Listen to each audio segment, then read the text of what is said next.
저희 한의학에서도 이제 병의 한 80%가 스트레스에서 온다 이렇게 보고 있어요. 그 칠정 내상, 그래서 칠정이 뭐냐면 희노 우사 비공경, 뭐 너무 기뻐하고 또 화내고 슬퍼하고 이런 모든 것들이 이제 스트레스가 돼서 우리 몸의 병을 불러 일으킨다고 말하고 있습니다. 염증은 원래 우리 몸을 원래의 상태로, 좋은 상태로 돌리기 위한 굉장히 좋은 반응이에요. 그런데 이 염증의 결과로 뭐가 생길까요? 산소가 생겨요. 또 이 산소가 세균과 바이러스를 공격하는데 남은 활성산소로 또 몸은 노화를 겪게 된다는 겁니다. 항산화, 항염증 다 중요합니다.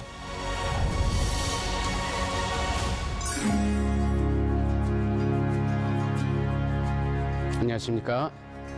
한의사 김병로입니다.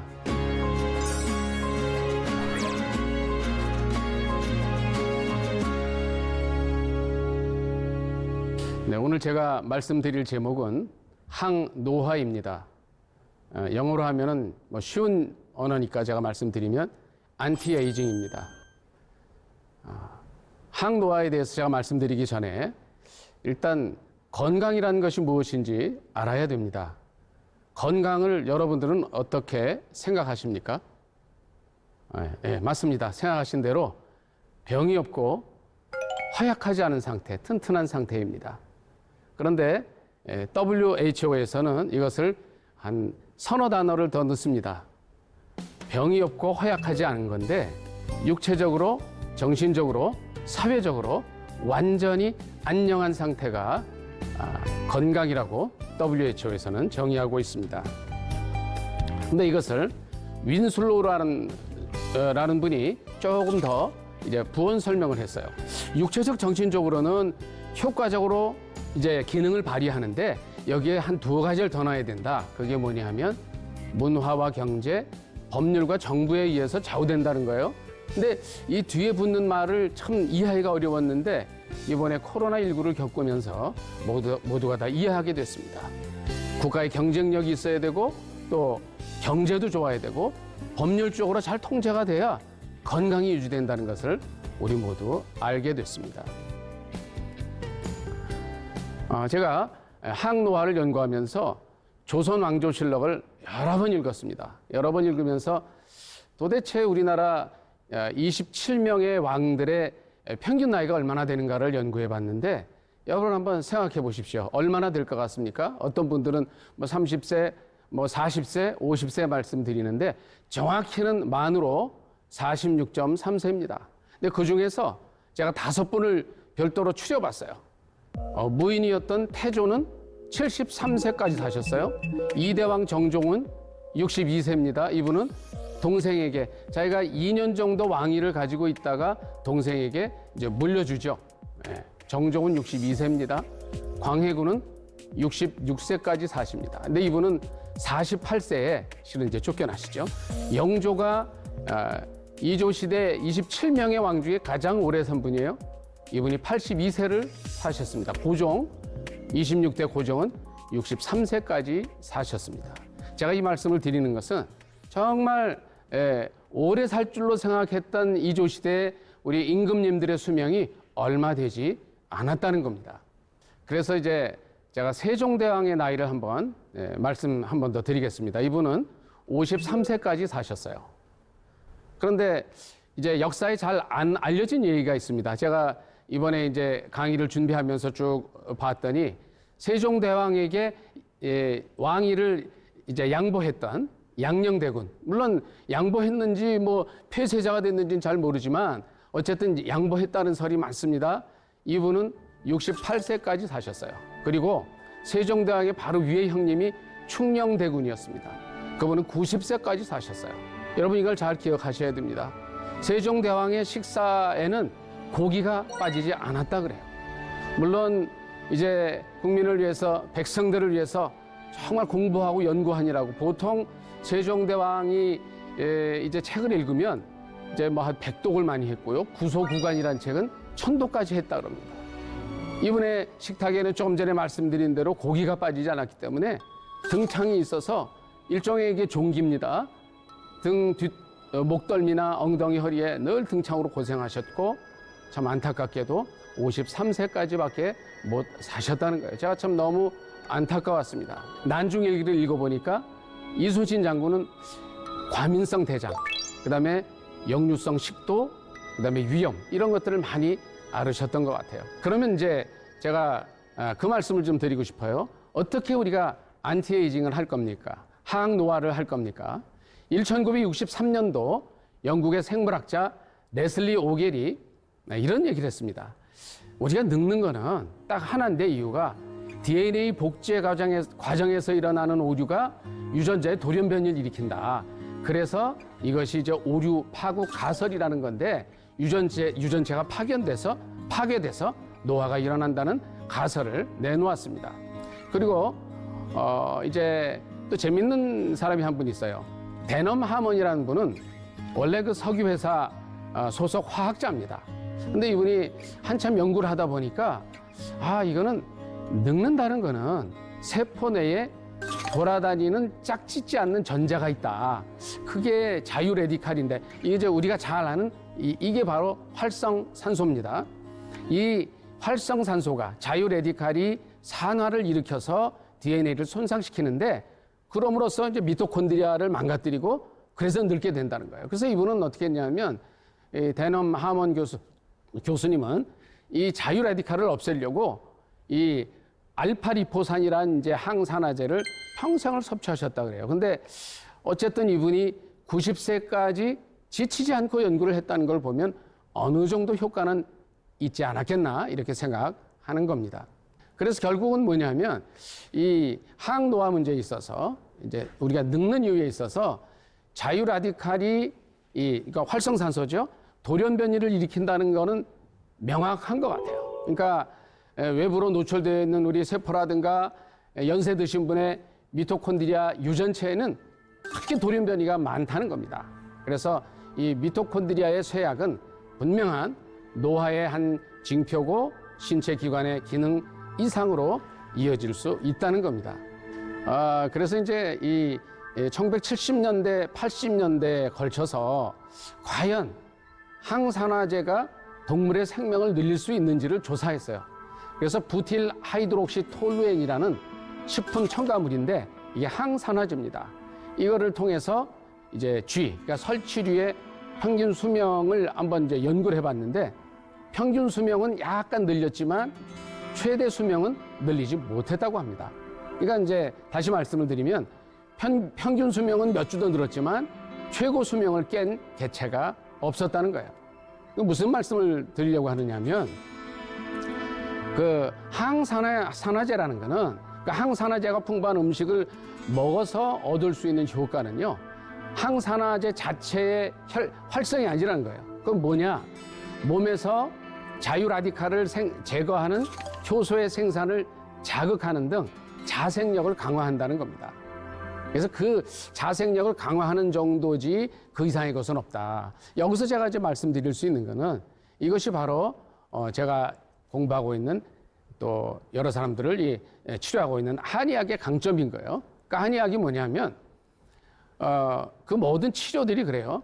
몸의 자생력을 강화해주고 또 면역력을 확보하는 데 주안점을 두고 있다는 거죠. 그러니까 침이나 뜸이나 또 뭐 이런 면역 강화 약이나 치료약들. 그래서 그 중에 대표적인 것은 이제 동의보감 여러분 잘 아시지 않습니까? 동의보감에 보면 연년 익수 불로단이라는 게 있어요. 그 말이 어렵지만 해가 지나고 나이가 먹어도 늙지 않는 약이다. 이게 무슨 약이냐면요. 인삼과 뭐 백봉용이라는 약, 숙지황 비롯한 한 이 세 가지 외에 6가지 더 넣어서 이제 9가지 정도를 그러니까 환제로 만들어서 먹는 연년 익수 불로단이라는 게 있습니다. 자, 그러면 이런 생각도 우리가 한번 해봐야 될 것 같아요. 이 자유 레디칼, 다시 말씀드리면 이 활성산소로 인해서 이렇게 이제 노화가 오는 건 아니라는 게 뒤집혀졌지만은 어떻게 돼요? 제약 및 경제계에서는 알약과 음료를 판매하는 많은 이들이 계속 그 제품들을 판매하고 있다는 거죠. 그래서 그들이 판매하는 제품들의 전 세계 매출이 얼마나 될 것 같습니까? $30억 이상이 된다 그래요. 그러니까 우리나라에서도 건강기능식품 중에 항산화 개념으로 팔리는 약이 엄청 많아요. 그건 제가 좀 더 조사해서 다음에 말씀드리겠습니다. 그러면 이제 이런 생각도 한번 해볼 수 있습니다. 항노화에 있어서 그 세포핵 유전체의 돌연변이가 노화의 원인이 되는가? 이제 이런 걸 좀 한번 연구해 본 사람들이 있어요. 그렇지만 이 세포핵 유전체의 돌연변이가 노화의 유일한 원인이 아니라는 증거가 나날이 늘어나고 있습니다.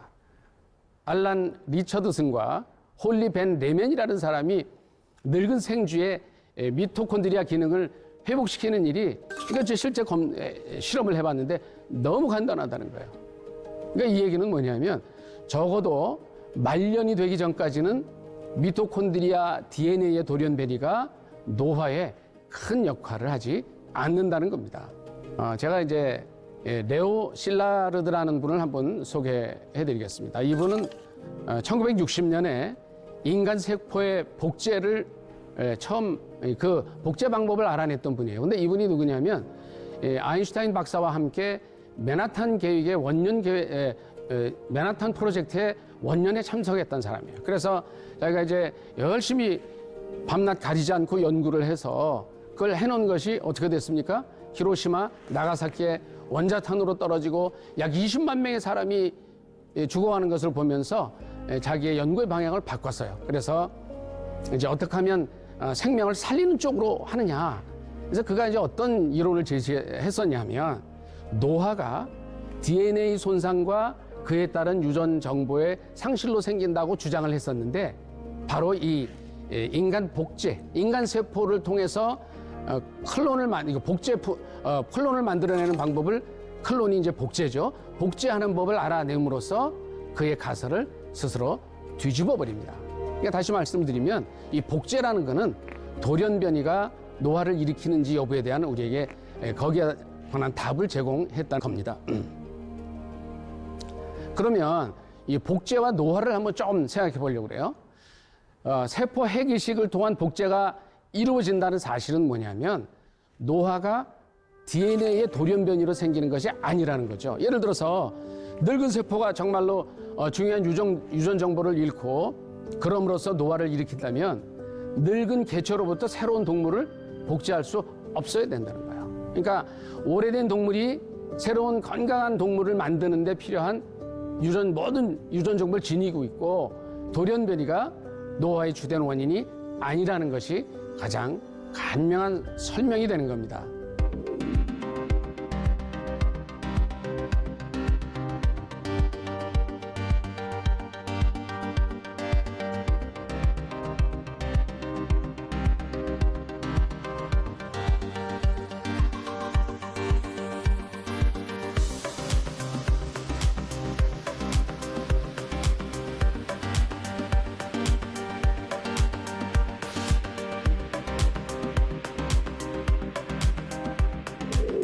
그러면 이제 그런 제가 말씀을 좀 드리고 싶어요.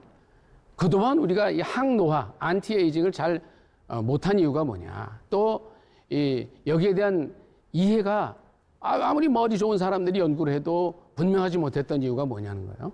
그 이유가 하나인데요. 뭐냐면 노화의 원인은 하나가 아니라는 거예요. 제가 이제부터 노화의 원인이 될 수 있는 것을 한 9가지 정도로 이제 말씀을 드리려고 합니다. 노화의 징표가 있습니다. 첫째는 뭐냐면 조금 전에 조금 언급해드린 대로 DNA 손상으로 생기는 불안정성이에요. 그리고 또 하나는 염색체의 이제 끝부분이 있어요. 근데 이게 좀 어려운 얘기긴 한데, 염색체의 끝부분을 말단 소음이라고 하는데, 염색체, 우리 인간의 염색체는 모두 46개죠. 이 염색체의 끝부분이 마모된 경우, 이게 노화의 징표라는 거예요. 그리고 이제 후성 유전체가 변화된다는 거예요. 요건 제가 좀 이따 한 번 더 말씀을 드리겠지만, 이 후성 유전체의 변화를 통해서 어느 유전자가 켜지고 꺼질지를 조절하는 기능이 상실되면 또 늙게 된다는 겁니다. 네 번째는 단백질의 항상성이에요. 이것도 좀 약간 못 듣던 말씀이라 어색하실 수 있는데 추후에 한번 제가 설명을 하겠습니다. 그리고 다섯 번째 노화의 원인은 영양소 감지 능력의 혼란입니다. 이것은 대사 변화로 생기는 것입니다. 여섯 번째, 노화의 징표 중에 하나는 미토콘드리아의 이상이고요. 일곱 번째, 노화세포가 많아져서 건강한 세포의 염증이 유발되는 경우도 노화의 징표로 볼 수 있습니다. 또 우리가 잘 아는 줄기세포가 소진된 경우, 그리고 아홉 번째는 세포 내 의사소통의 변형과 염증 분자가 생성이 되면 늙게 된다는 거예요. 이게 한 9가지 정도로 말씀을 드렸는데 이걸 종합하면은요, 이제 하나입니다. DNA의 불안정성과 그다음에 염증이 생긴다는 거예요. 현대의학의 모든 이런 방향이 어떻게 하면 항염증 또 항산화를 하느냐 이렇게 갑니다. 그러면 이제 그 항노화의 그 9가지 노화 징표에 역행하는 것이 무엇인가 하는 겁니다. 그 말씀을 드리고자 합니다. 그러면 첫째, 우리가 중요한 거는 무엇을 먹을까 하는 겁니다. 이제 우리 한의학에서는 식약동원이라는 말이 있습니다. 무슨 말이냐면 음식과 약은 근원이 같다는 거죠. 그러니까 항노화의 기본은 먹는 것을 약처럼 먹으라는 것이 가장 중요한 선현들의 가르침입니다. 우리가 잘 알고 있지만 장수하는 동물들의 공통점이 있습니다. 뭔가요? 자기 위에 3분의 2 이상을 채우지 않는다는 겁니다. 그래서 이 몸에 남아나는 에너지를 다른 유용한 곳에 늘 쓸 수 있다는 겁니다. 그래서 가장 중요한 항노화의 기본은 적절한 음식 섭취가 되겠죠. 자, 그리고 정말 중요한 것이 이제 운동입니다. 보통 연구하는 분들은 하루 약 한 30분 정도의 운동이 필요하다고 말하고 있습니다. 예를 들어서 한 40분에서 1시간 정도 하면 어떠냐? 근데 그 연구를 쭉 해보니까 지나친 운동은 우리 몸에 역영향을 줘서 무리를 가져올 수 있다는 거예요. 그래서 이제 하루에 일과도 해야 되고 뭐 여러 가지 일들을 해야 되니까 뭐 이제 저 같은 경우도 이렇게 진료하면서 하루에 걷는 게 8,000보 이상이 되거든요. 여러 가지 과정을 고려했을 때 이를 보완해 주는 차원에서 한 30분 정도의 가벼운 운동을 하면 좋겠다는 말씀을 드립니다. 세 번째, 항노화의 가장 중요한 것 중에 또 하나는 수면의 문제입니다. 수면. 성인의 경우 약 7, 8시간 정도의 수면이 필요하다고 전문가들은 언급합니다. 그 이상 잠은 어떠냐? 그 이상은 오히려 건강에 악영향을 준다고 보면 됩니다. 가끔 이제 진료실에 오는 분들하고 이제 대화를 하다 보면 요즘 학생들이 너무 잠을 못 잔다는 거예요. 뭐 밤을 1시 넘어 잔다. 그럼 어떡하냐? 그 아침에 또 늦게 일어나게 되겠죠.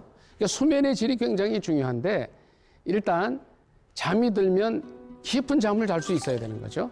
그리고 중요한 것이 이 잠을 자는, 그러니까 수면을 취하는 시간이 굉장히 중요합니다. 아시는 분들도 있으시겠지만 한 밤 11시에서 2시 사이에 잠을 자는 것이 가장 유익합니다. 왜냐하면 그때 우리 몸을 편히 쉬게 하는 호르몬이 나오기 때문입니다. 이제 제가 실은 제일 중요한 말씀을 드리고 싶어요. 그게 뭐냐 하면 스트레스에 대해서 말씀을 좀 드리고 싶습니다. 앞에 나오는 그 9가지 그 노화의 원인을 제가 말씀을 드렸어요. 저는 이 중에서 제일 중요한 것이 스트레스라고 봅니다. 또 저희 한의학에서도 이제 병의 한 80%가 스트레스에서 온다 이렇게 보고 있어요. 그 칠정 내상, 그래서 칠정이 뭐냐면 희노, 우사, 비공경, 뭐 너무 기뻐하고 또 화내고 슬퍼하고 이런 모든 것들이 이제 스트레스가 돼서 우리 몸의 병을 불러 일으킨다고 말하고 있습니다. 스트레스는 몸의 염증을 불러오는 겁니다. 이로 인한 만성 염증이 각종 질병과 난치병의 원인이 된다는 거죠. 그래서 제가 이제 말씀드리고 싶은 게 그거예요. 적절한 스트레스 해소가 항노화, 안티에이징의 기본이 된다고 합니다. 왜 그러냐면 스트레스를 쌓아두죠. 그러면 이유를 알 수 없는 질병으로 고통을 당하는 거예요. 그리고 우울증이나 공황장애 또 여러 가지 정신적 고통을 당하게 됩니다. 성서에도 잠언에 이런 말씀이 있습니다. 무릇 지킬 만한 것보다 내 마음을 지켜라. 생명의 근원이 이에서 난다. 마음을 지키라는 것은 스트레스 받지 말라는 거죠. 그래서 뭐 운동이나 여행이나 독서나 적절한 자기에게 맞는 스트레스 해소법이 필요한데 맞춰서 이렇게 스트레스를 풀어주는 것이 난치병의 해소에도 도움이 되고 건강을 유지하는 데 항노화에 큰 도움이 되겠습니다. 그럼 이제 이 말씀을 조금 하고 넘어가야 될 것 같아요. 항산화가 중요합니까? 항염증이 중요합니까? 하는 거죠. 여러분, 뭐가 중요할까요? 앞서 제가 조금 언급해드린 대로 데넘 하몬 교수의 이론이 있습니다. 이분이 아까 말씀드린 대로 자유 레디칼, 즉 활성산소가 많아지면 어떻게 돼요? 우리 몸에서 이제 산화력이 증강돼서 몸에 있는 균을 이제 공격은 하겠지만 남아서 세포에 타격을 준다는 거죠. 이 활성산소 이론, 이것이 이제 활성산소가 노화를 촉진하게 된다는 거예요. 그렇기 때문에 이 활성산소를 제거하는 항산화가 굉장히 중요합니다. 그런데 이에 못지않게 항염증도 같이 중요한 거예요. 원래 염증이라는 게 뭔가요? 염증은 원래 우리 몸을 원래의 상태로, 좋은 상태로 돌리기 위한 굉장히 좋은 반응이에요. 그런데 이 염증의 결과로 뭐가 생길까요? 산소가 생겨요. 또 이 산소가 세균과 바이러스를 공격하는데 남은 활성산소로 또 몸은 노화를 겪게 된다는 겁니다. 항산화, 항염증 다 중요합니다. 마지막으로 제가 한 말씀만 더 드리고 마치도록 하겠습니다. 당화 반응이라는 것이 있습니다. 여러분, 지금 강의를 들으시는 분 중에 이 당화 반응에 대해서 들어보신 분도 있고 안 들어보신 분도 있을 겁니다. 이 당화라는 것이 실은 몸이 노화하는 또 하나의 중요한 원인이 된다는 거예요. 그 당화 반응이라는 게 뭐냐는 거죠. 그걸 간단히 설명을 드리면 이 포도당이 단백질과 결합했을 때 단백질이 변해서 노화 물질을 생성하는 거예요. 그럼 이때 뭐가 생기느냐? 최종 당화산물이라는 그런 게 생긴다는 거죠. 이 최종 당화산물, 영어로 하면은 약자로 AGES입니다. 이 최종 당화산물이 생기면 이제 몸에 축적이 되는데 바로 이것이 피부 주름을 유발하고 노화를 촉진한다는 겁니다. 그러니까 그럼 이 당화 반응의 주요 원인이 뭐냐? 간단합니다. 당질의 과잉 섭취예요. 뭐 어린아이 때는 활동이 많으니까 좀 먹을 수 있다 그래도 이제 중년이 돼서 또는 노년이 돼서 당질을 많이 섭취하시게 되면 빨리 늙는다는 것을 기억하셔야 됩니다.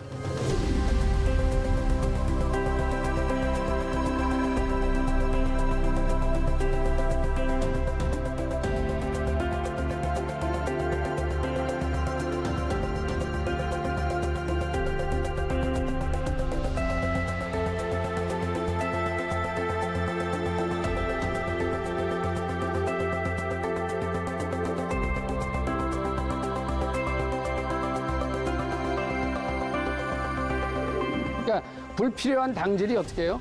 체내의 단백질과 결합해서 체온에 열이 가해지면 그때 당화 반응이 일어나는 거죠. 그럼 뭐 어떤 기전으로 늙게 되느냐? 당화에 의해서 최종 당화샘물이 생기게 되면 활성산소가 발생하고 또 그렇게 됨으로써 또 염증이 일어난다는 거죠. 그러니까 항산화, 그러니까 활성산소 생기지 않게 해서 항산화, 또 염증 생기지 않게 해주는 항염증, 항당화 다 중요한 겁니다. 이상으로 제 강의를 마치도록 하겠습니다. 감사합니다.